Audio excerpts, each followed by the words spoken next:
Good morning, everyone, and welcome to Coffee Chats presented by Economic Alliance Snohomish County. I am Dan Tapana, and I am our Director of Economic Development at EASC. I'm excited to moderate today's discussion, Environmental Resilience, Protecting Washington's Growing Future. I want to give a big thank you to today's presenting sponsors, the Port of Everett and Tulalip Tribes, for supporting this conversation in our region's workforce development. As Snohomish County and the broader region prepare for significant population and economic growth, decision makers are facing an important question: how do we support development while safeguarding the natural systems, working lands, and environmental health our communities rely on? Today's conversation will explore how local leaders are using data, cross-sector partnerships, and innovative tools from sustainability planning to geospatial analysis and even emerging opportunities like sustainable aviation fuel to guide responsible, future-focused solutions. So please join me in welcoming our panelists. Molly Beeman is the Energy and Environmental Sustainability Manager at Snohomish County. Molly leads cross-departmental initiatives focused on climate action, clean energy strategy, and long-term environmental stewardship. Based in Everett, she has been with Snohomish County since 2021 and oversees efforts that integrate sustainability into county operations planning and policy. Her work centers on climate resilience, greenhouse gas reduction, and supporting communities in adapting to environmental change. Prior to joining Snohomish County, Molly worked in higher education sustainability, leading large-scale carbon reduction and climate planning initiatives. I'd next like to welcome Jed Roberts, who is the Senior GIS Analyst for Mull, Foster & Alonji. Mull, Foster & Alonji is an employee-owned environmental science firm in the Pacific Northwest, with its largest offices in Seattle, Bellingham, and Portland. Jed is based out of the Portland office and has been with MFA since 2019. His work is focused on environmental cleanup, geohazards, climate resilience, and land use planning. Prior to joining MFA, he worked on mapping flooding, landslides, and tsunami hazards for the Oregon Department of Geology. Next, I'd like to welcome Trudy Soriano, the Economic Development Program Manager with Snohomish County. Trudy advances business development, industry innovation, and strategic partnerships that strengthen regional competitiveness. Based in Everett, she has been with the county since 2022 and plays a key role in coordinating emerging economic initiatives such as the Sustainable Aviation Fuel Center. Her work focuses on aligning economic growth with environmental resilience, infrastructure planning, and workforce opportunities. Prior to joining Snohomish County, Trudy worked in community and economic development roles supporting small business and regional collaboration. Thank you to all three of you for being here and for the expertise you bring to this conversation. So now we will move over into our panel discussion. For those joining Zoom, we request that you submit any questions you may have in the chat, and we will address as many as possible as time allows. So let's kick things off with Molly. Molly, as the region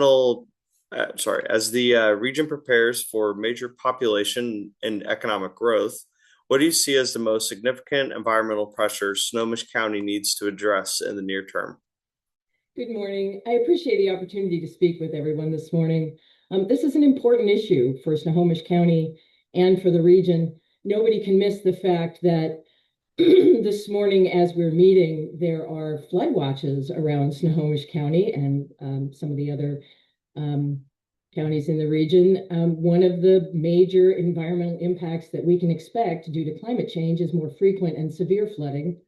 We can expect wildfire smoke and landslide risk, and coastal impacts will strain our infrastructure and our emergency response capacity. It can impact vulnerable communities in a way that none of us want to see. We could also experience the loss of natural lands and habitat fragmentation. Stormwater and water quality challenges can occur due to climate change. We can look at transportation emissions and congestion. Our GHG emissions for the county are closely monitored. In fact, we just participated in an 11-county survey of GHG emissions. We could also experience strains on critical infrastructure, resource systems, and energy infrastructure and solid waste systems. Um, climate resiliency is really important for Snohomish County and the region. It's one of the reasons that the county is engaged in climate resiliency planning this year through consulting with Cascadia and Burt Consulting.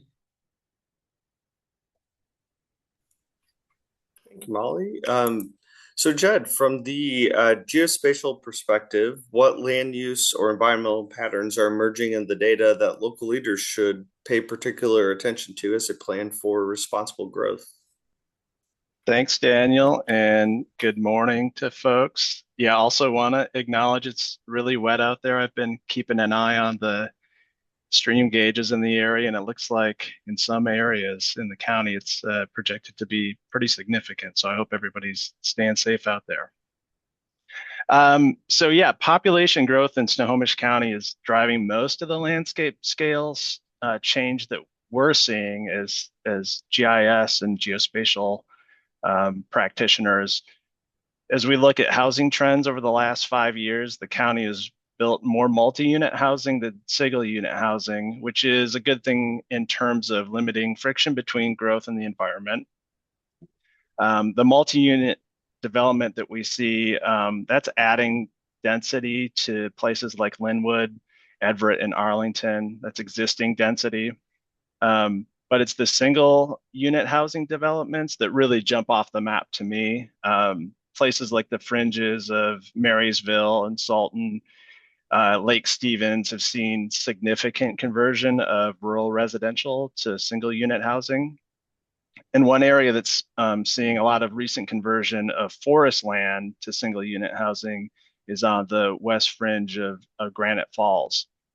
But when we think in terms of the riskiest areas when it comes to hazards that are made worse by climate change, it's actually pretty heartening to see that land use planning is working well and doing its job to make sure that these large scale developments aren't ending up in the floodplain or on historic landslides or in low-lying coastal areas. The biggest reason why we're able to avoid risky development is because there's been enormous progress in how we map natural hazards, especially the kinds of hazards that we expect to see exacerbated by climate change. Washington has access to some of the best hazard mapping in the country. So I would say that for local leaders to be first aware of that, aware of the data, and looking for ways to use it to their advantage. And after the coffee chat here, I'm going to work with Megan to get some links out to some of that really useful data. Wonderful. Thank you, Jed. So Trudy, hearing both environmental and geospatial perspectives, how is economic development evolving to ensure that growth is both responsible and opportunity driven? And also curious, where does the SAF program of Snohomish County begin to fit in that picture?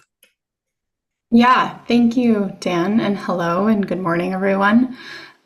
So for the county, to ensure economic growth is responsible and opportunity driven, we really strive to pursue these kind of initiatives that are grounded in regional priorities and strengths that we already have here in the county. So initially, we do look at federal and state policies to kind of set the tone for specific sector growth. Obviously, right now, the state is kind of the one paving the way for clean energy and sustainability projects.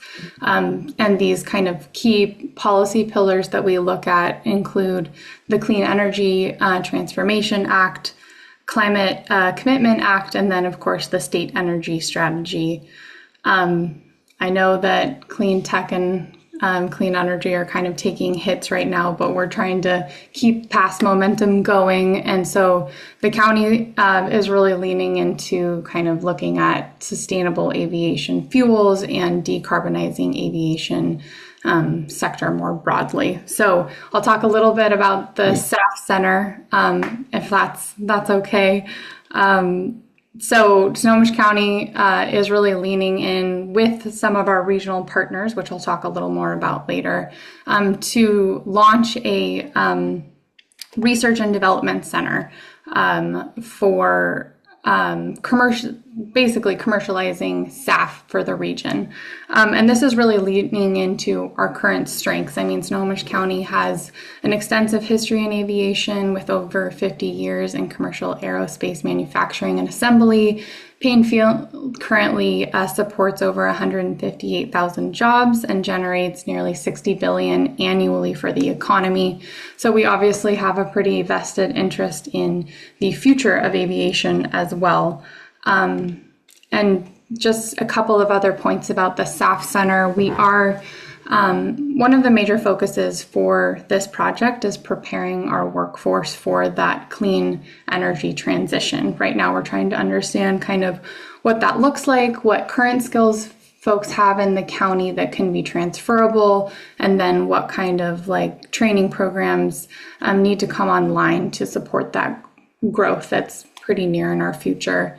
And then last, we are working with Diane and the Northwest Innovation Resource Center on looking at how small businesses and our entrepreneurs can kind of fill the gaps in the SAF ecosystem. So yeah, lots there, but I'll stop there for now. Thanks, Dan. Thank you, Trudy.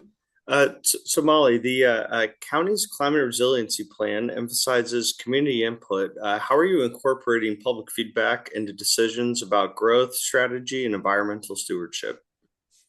Thanks, Dan. So as I mentioned before, the county is engaged in a climate resiliency plan effort.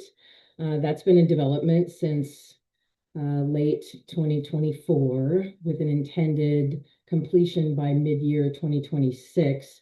We have engaged in a fairly amazing amount, honestly, of community outreach through surveys, individual meetings with entities and partners. We've done collaborative internal and external effort, and also ensured that we reviewed the some 40 plans that are already in place, either regionally, locally, or internally to the county, to make sure that we understand exactly what the county is already doing around climate resiliency and map our way to the future based on that prior work rather than reinventing the wheel. Thank you. And I think surveys and mappings segues perfectly into our next subject, where we will talk more on the tools innovation and cross-sector approaches. So, Jed, looking at GIS tools, those continue to evolve quickly. What innovative mapping or analyses approaches are helping leaders better understand environmental risks and infrastructure needs? Yeah, thanks, Dan. So right now, I think we're in the midst of a revolution in data resolution. Starting about 15 years ago, we saw a huge jump in the precision of airborne LiDAR mapping sensors that create 3D models of the Earth's surface. And traditional aerial photography as well, that's getting better too. So for a few years, folks in the geospatial sciences were, I think, just trying to figure out everything we could do with all this data. And now we're seeing all kinds of wonderful mapping products coming out over the past handful of years.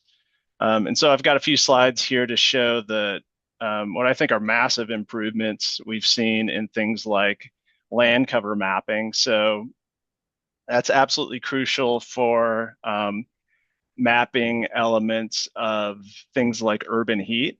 So we can see just the kind of exquisite resolution that we're getting in recent products to look at things like tree canopy and paved areas.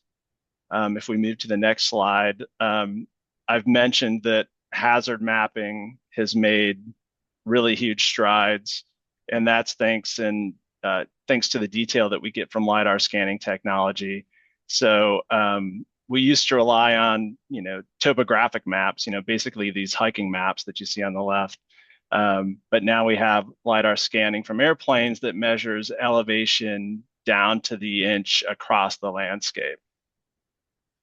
And on the next slide here, just a comparison here to show, this is an aerial photo from that same area, showing just how well the LiDAR scanners are able to even get through the trees to show the bare earth. And then on the next slide, with this extremely detailed elevation data, we can get a super clear picture of areas that are, for instance, most prone to flooding. Or in the next slide here, see things in terms of sea level rise. And really, we're able to get right down to individual buildings with this mapping precision. And I think lastly, we're just starting to see how AI tools are about to supercharge our ability to acquire and process this type of data. And that's going to allow to, I think, create just many more snapshots in time with these types of data that are going to allow us to look at change at a scale that we haven't really fathomed before. Wow. So Molly, building on Judd's insights with geospatial analysis, what new planning tools or sustainability frameworks are helping the county evaluate long-term development and environmental impacts? Great question, Daniel. So in 2020, excuse me, 2024, Snohomish County launched a climate vulnerability tool. It was built by, in part by Burke Consulting. The tool is designed to use census block information with a combined vulnerability score that indicates how impending climate change can vary throughout the county and how it can inordinately affect vulnerable populations.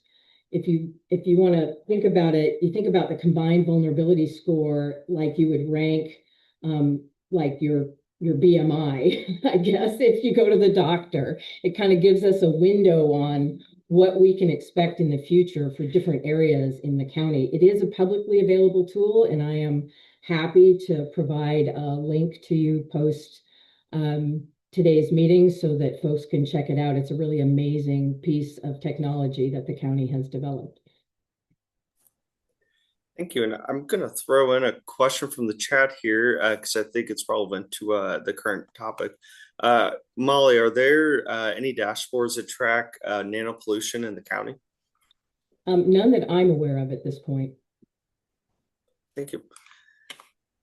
So Trudy, innovative tools are powerful, but partnerships often determine success. What collaborations, public, private, tribal, or federal, are proving essential in driving environmentally responsible economic development and supporting initiatives like SAF? Great question. Just want to second that statement that yes, collaboration and partnership are like truly imperative for economic development initiatives, and it's necessary to convene partners early and often. Molly already spoke to this, but her team is doing amazing, extensive work around collaboration, collaborating partners, bringing together partners around climate resiliency. I think from my perspective, if we're looking at the clean energy transition, there is still quite a bit of work that we can do around strengthening our partnerships as we kind of plan and coordinate for this fairly massive infrastructure changes that will be needed. This kind of iterative process is the same for the SAF project. I will say, like, there's a lot of scaling up of our collaboration and partnerships that needs to happen. But so far, I will say that the kind of cross-organizational collaboration that has happened has been key to the SAF Center's success so far. I think that bringing together government, industry, and academia has really helped us get people's attention and kind of legitimize our ask to both the state and federal government. When you have input from these kind of various players with really disparate perspectives, I think you get a better sense of the problem statement that you're working on, and then also kind of these holistic sense of what solutions might be out there as well. So it's been huge for us. Thank you. And Jed, what are some of the biggest challenges you face in translating complex GIS data into information that policymakers and community members can easily act on? What would help close those gaps? Yeah, thanks, Dan. So I think the biggest challenge that I see is getting folks to embrace uncertainty. We've become, as you saw in some of those images, like really confident in our mapping of the here and now, like where exactly things exist on Earth, and even like their specific dimensions. But when we start talking about the future, like with climate change scenarios, we're simply unable to have that same level of confidence. And I think that, folks that are familiar with projections, in any good projection, whether it's an economic forecast or a population forecast, you're always going to see kind of these error bars as to, how things may go at the extremes ends of things. And so, whenever I'm working on a mapping project to show the effects of climate-induced hazards, I'm always trying to show that area of uncertainty in a map product. And so in the case of, like, let's take, for example, sea level rise, that means instead of, really homing in on like a single scenario, it's showing a range of scenarios and how those rise scenarios play out over the landscape in sort of a gradation.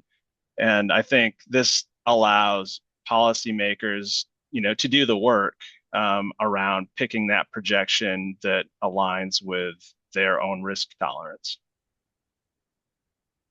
Thank you. And so kind of moving to future opportunities and long-term regional resilience, Trudy, this next question is for you.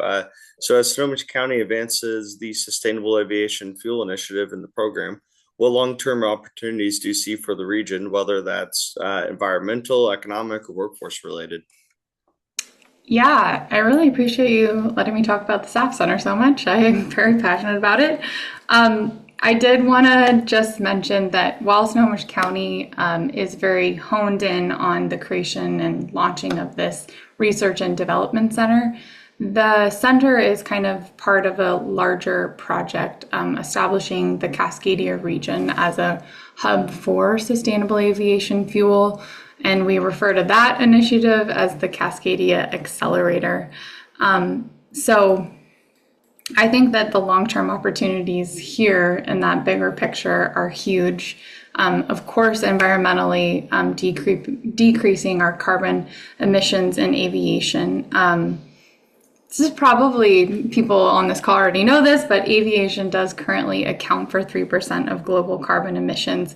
And that's just projected to increase as increased demand for travel continues. It's also been identified as a hard to decarbonize sector because of the vast infrastructure needs that would be required for a transition to hydrogen or electrification. So honestly, SAF is just this kind of readily available solution and that could decrease carbon emissions, and really support the health of communities generally, but then specifically those that surround airports. WSU has also conducted a lot of research around contrails and the potential that SAF could minimize contrails, which is very cool. I'll stop there because I'm not a scientist, but moving on economically, I mean, there's so much here, but I'll just talk about, for me, I'm really excited about the potential economic impacts local feedstock supplies could mean for this region. Potential feedstocks locally include woody biomass as well as agricultural crop bioproducts. So these things that may not currently have an economic value could be a huge opportunity for this sector. And then last, workforce. I know I've talked about this already, but a huge part of the SAF Center is hopefully including workforce trainings and apprenticeship opportunities. So I'm hoping to train kind of the next generation of aerospace manufacturing here in the county, which would be very exciting. Thank you. So Molly, how do emerging clean energy opportunities, including but not limited to SAF, contribute to the county's broader climate resilience and sustainability goals? I appreciate that question, Dan. So first, we can reduce greenhouse gas emissions across all of the sectors.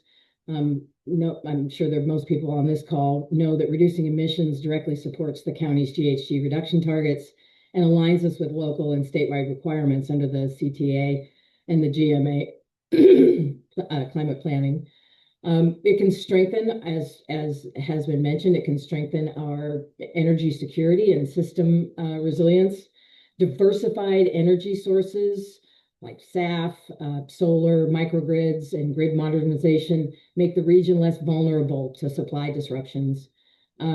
We can enable climate smart growth and cleaner transportation, improve local air quality and public health, support rural economies, innovation, and as Trudy mentioned, job creation.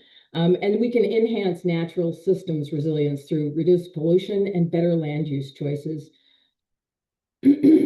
The last thing it does is builds long-term institutional readiness for future technologies, which is sort of what Economic Alliance is all about, right? Absolutely. So Jed, looking years ahead, how can geospatial forecasting or scenario modeling help the region plan for growth while maintaining protection of natural systems and community health? Yeah, thanks, Dan. As we look ahead, I think that regional planning in Snohomish County is going to benefit from increasingly sophisticated forecasting models, really of all types. So housing demand, traffic flow, air quality, habitat preservation, natural hazard risks, kind of like I've shown. And again, I think AI is going to kick that into hyperdrive by allowing folks that are working on these models to incorporate way more data than they ever have. So I don't think we're going to be going for want of forecasts and models. I think there's always going to be a tension, right, between development and the environment.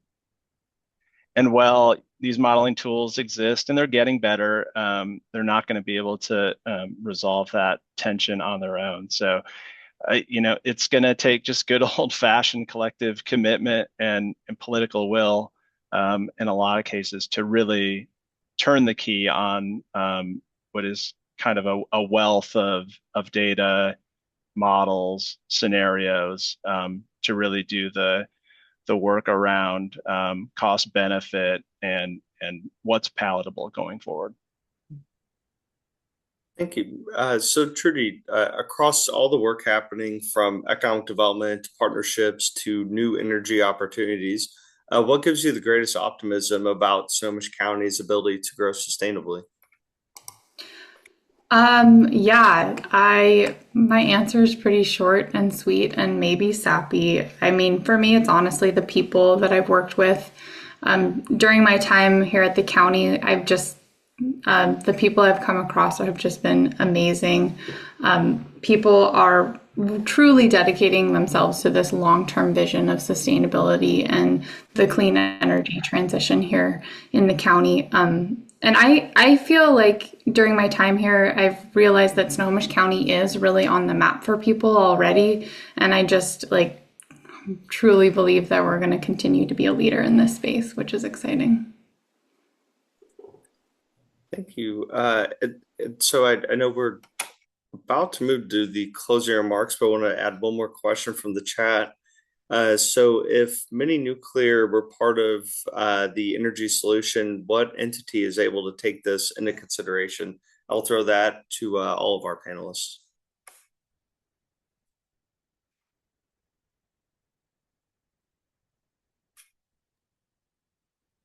All or none.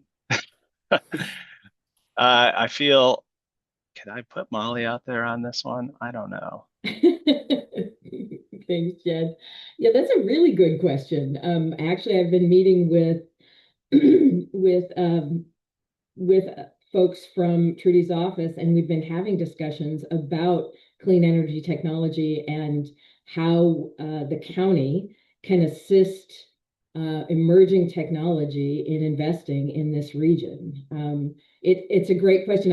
Unfortunately, I don't have a great answer for you because we're in the very initial, at least from my end of the spectrum where I've been involved in it anyway. I can't really speak for Trudy's office, but where I've been involved in it, I'm in the very beginning stages of exploring this with the county. My work has been heavily focused on the community climate resiliency plan effort and the land conservation strategy effort and sea pacer programs and other things.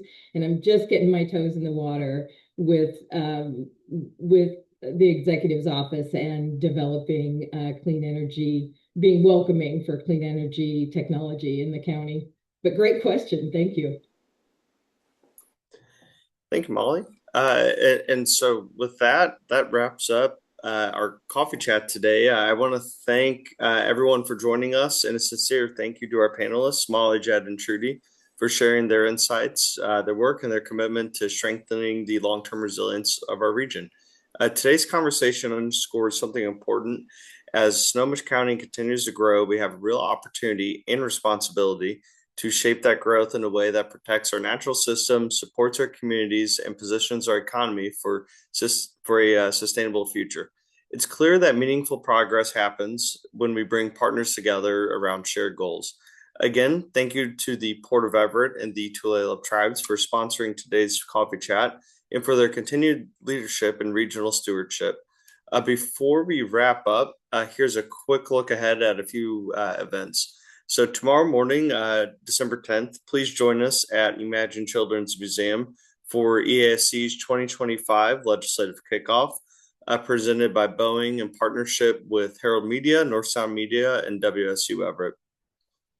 This annual event connects business leaders and elected officials to discuss key issues shaping Snohomish County's economy, workforce development, infrastructure, and emerging opportunities.